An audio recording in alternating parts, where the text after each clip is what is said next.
नमस्कार, मैं आर के Saxena excellence mastermind coaching Rewa के एजुकेशनल यूट्यूब चैनल में आप सभी लोगों का बहुत बहुत स्वागत और अभिनंदन करता हूं।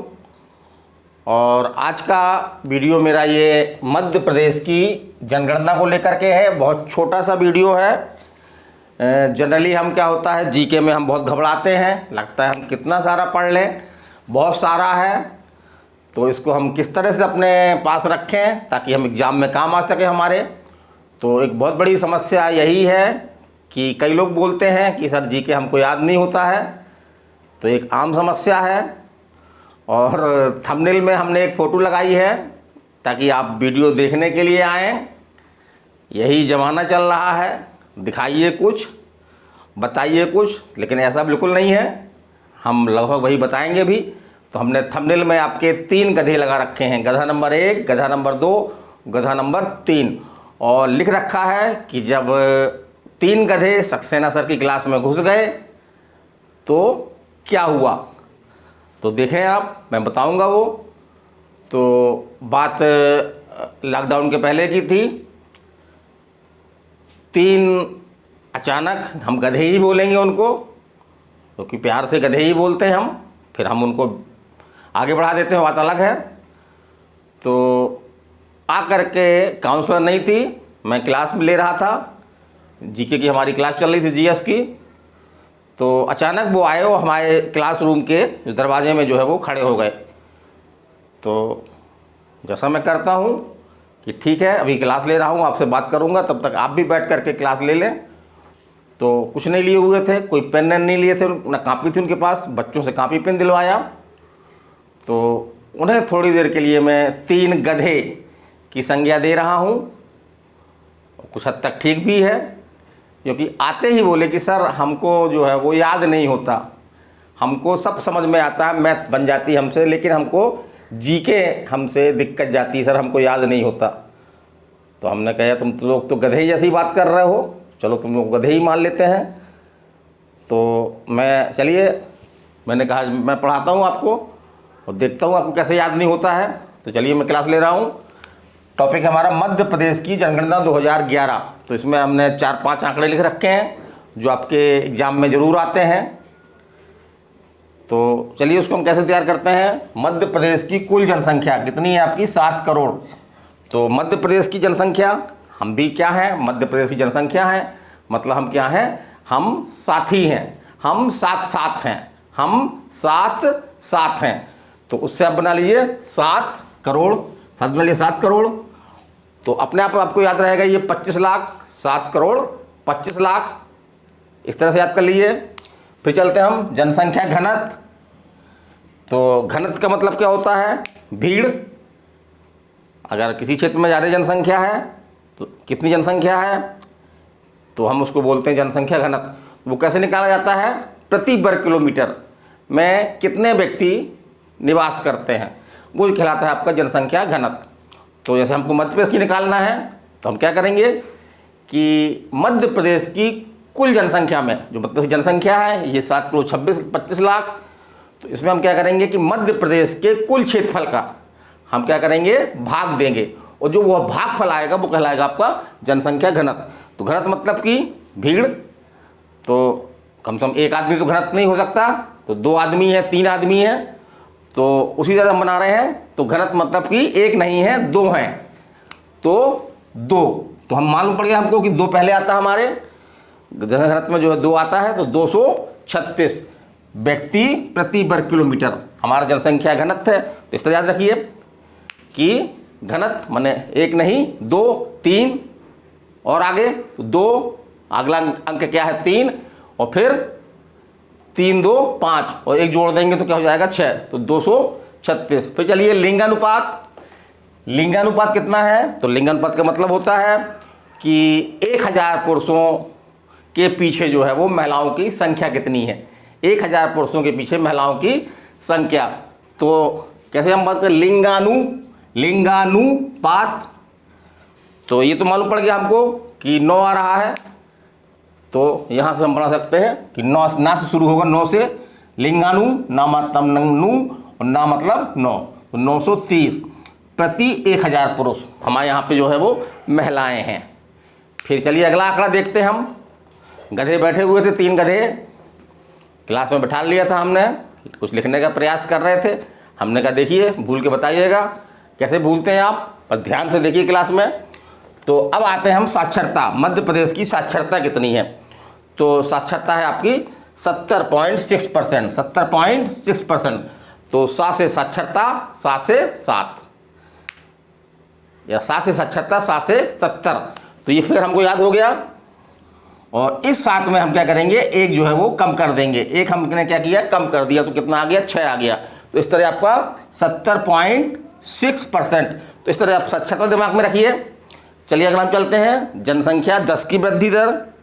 10 की वृद्धि दर मतलब होता है कि 2001 में और 2011 के दौरान जनसंख्या जो है वो कितने प्रतिशत बढ़ गई, जनसंख्या कितने प्रतिशत बढ़ गई, मैंने 10 सालों में जनसंख्या में कितने प्रतिशत वृद्धि हुई, इसको बोलते हैं 10 की वृद्धि। और इसको जो है वो वार्षिक वृद्धि भी एक होती है, जो साल में देखते हैं हम। तो हम यहाँ बात कर रहे हैं मध्य प्रदेश की जनसंख्या की 10 की वृद्धि। तो ये तो जान रहे हैं जनसंख्या जो है वो दुगनी तिगुनी बढ़ रही है। तो 2001 में जनसंख्या 1 थी, तो अब कितना हो गया, 2 हो गया, दुगनी हो गई। तो हम मान लें कि थोड़ा 2001 में जनसंख्या कितनी थी, 10 थी, तो उसका अब दुगनी तिगुनी हो गई। तो 10 का दुगना कितना होता है, 20 होता है, और 10 का तिगुना कितना होता है, 30 होता है। तो इस तरह से हम याद रख सकते हैं कि दुगनी तिगुनी, 10 का दुगनी, 10 का तिगुनी। 10 का दुगनी कितना हो गया आपका 20, 10 का तिगुनी कितना होगा आपका 30। और इसी तरह से शिशु लिंगानुपात, तो इसमें भी ना आ रहा आपका, तो यहाँ पे 9 बना लेंगे। तो इससे हम याद रखेंगे 9018, माने यहाँ पे जो नर बच्चों की संख्या 1000 संख्या के पीछे कितनी महिलाएं या बालिकाएं हैं, तो वो 918, इसको हम बोलते हैं शिशु लिंगानुपात। तो अब हमने गधों को खड़ा किया, बोले समझ में आया, तो बोले सर इस तरह से तो हमको भूलेगा ही नहीं अब। तो हमने कहा कि भूलता तो है, तो इसको आप क्या करें, रिवीजन करते रहें। और रिवीजन कैसे करना है वो हमने अपनी क्लास में आपको बताया था। तो हमारी ये क्लास कैसी लगी? और लॉकडाउन का समय चल रहा है, छोटा सा बोर्ड लगाया हूँ, घर ही में लगाया हूँ। कोचिंग में तो काफ़ी बड़ा बोर्ड है, काफ़ी सुविधाएं हैं, लेकिन घर में जो है वो उतनी सुविधाएं नहीं है। छोटा सा बोर्ड लगा रखा हूँ, आप लोगों को पढ़ाने का प्रयास कर रहा हूँ। बीच बीच में कुछ मनोरंजक वीडियो भी डाल रहा हूँ, छात्रों की डिमांड थी और देखने में भी आ रहा था कि पढ़ने लिखने वाले वीडियो में जो है वो देखने वालों की संख्या कम दिख रही थी। तो छात्रों ने कहा कि सर थोड़ा सा कुछ और भी डालिए, अलग हट के डालिए, जिससे हमको जो है वो अच्छा लगे। तो हमने कहा ठीक है चलिए, तो कुछ हंसाने वाले, कुछ कॉमेडी वीडियो भी डाल रहा हूँ, तो उनको देखें। और मैं तो यही कहूँगा कि आप चैनल को सब्सक्राइब कर लें, बिल्कुल हंसे नहीं।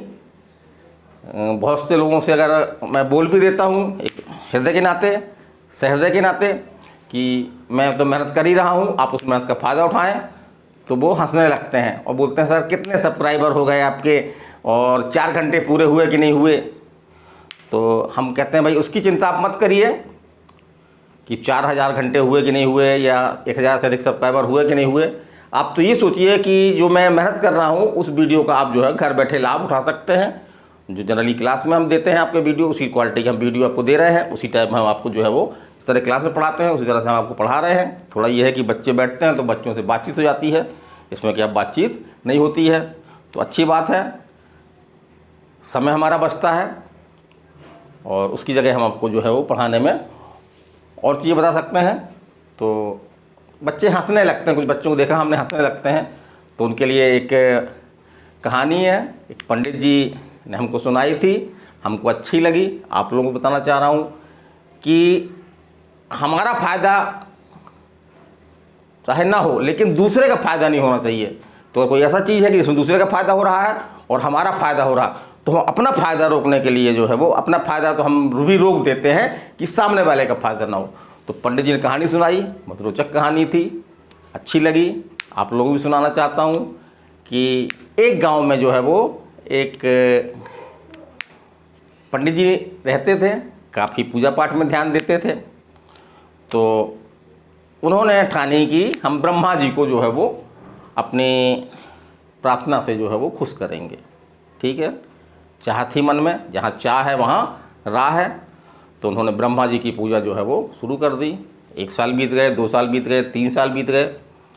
अंततः ब्रह्मा जी को प्रसन्न होकर के सामने पंडित जी के आना ही पड़ा। तो अब ब्रह्मा जी सामने खड़े थे पंडित जी के, और पंडित जी हाथ जुड़े हुए ब्रह्मा जी के सामने खड़े हुए थे। तो ब्रह्मा जी ने कहा, पंडित जी मांगिए, क्या वरदान मांगना चाहते हैं आप? एक वरदान हम देना चाहते हैं आपको, क्या मांगे? तो लेकिन शर्त एक है कि आप जितना मांगोगे आपके पड़ोसियों को उससे दुगना मिलेगा। बोले पंडित जी बोले कैसे ब्रह्मा जी, प्रभु कैसे? तो ब्रह्मा जी बोले कि जैसे कि मान लीजिए आप मकान मांगते हैं, 1 मंजिल मकान मांगते हैं, तो आपके पड़ोसियों को 2 मंजिल मकान मिल जाएगा। अब पंडित जी बड़ी सोच में पड़ गए, बोले कि हम तो एक ही मांगेंगे तो डबल हमारे पड़ोसी को मिलेगा, बड़ी दिक्कत बात है, पड़ोसी आगे निकल जाएगा हमसे। तो सोच विचार में पड़ गए पंडित जी। ब्रह्मा जी बोला, देखिए आपका टाइम निकल रहा है, आप जो है वो जल्दी बताइए, नहीं तो जो भी मांगना जल्दी मांगिए। तो पंडित जी बोले, वैसे प्रभु हम 2 मंजिल मकान मांगे तो बोले आपके पड़ोसियों को 4 मंजिल मिल जाएगा। अब पंडित जी परेशान। अंततः पंडित जी ने सोच करके बोला कि ऐसा करिए प्रभु, हमारी एक आँख फोड़ दीजिए। तो ब्रह्मा जी ने कहा, तथास्तु। पंडित जी की एक आँख फूट गई। अब जो उनके पड़ोसी थे तो उनको दुगना मिलना था, तो पंडित जी की एक आँख फूटी तो पड़ोसी की दोनों आँखें फूट गईं। अब पंडित जी बहुत खुश कि सब अंधे हो गए। लेकिन तभी क्या हुआ, पंचायत वहाँ बैठी गांव में, और पंचायत ने ये निर्णय किया कि देखो भाई, सब लोग तो अंधे हैं, कुछ कर नहीं सकते हैं, तो अब पंडित जी ही जो है एक आँख वाले हैं, तो अब यही जो है इनकी सेवा करेंगे। तो कुल मिला के हमको शिक्षा मिलती है कि अगर कोई चीज़ से हमको लाभ मिलता है, भले दूसरे से उसको लाभ मिल रहा हो, दूसरे को लाभ मिल रहा हो, तो उसके लाभ को रोकने के लिए हम अपना लाभ नहीं रोक सकते।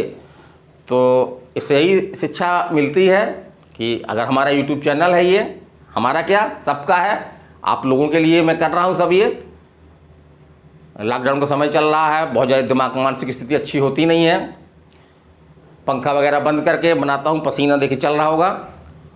तो इसको जितना ज़्यादा आप लोग लाभ उठाएं, आप लोग भी करिए, और अपने मित्र यारों को, बहुत सारे मित्र होते हैं जिनको हम जानकारी देते हैं, उनको आप करिए, और फ़ोन टू फ़ोन के माध्यम से आप जो है वो डिस्कशन करते रहिए। तो इस तरह से आप पढ़ाई की लय जो है आपकी बनी रहेगी।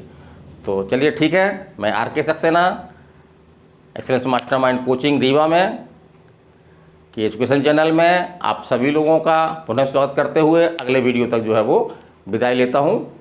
धन्यवाद, नमस्कार, थैंक यू।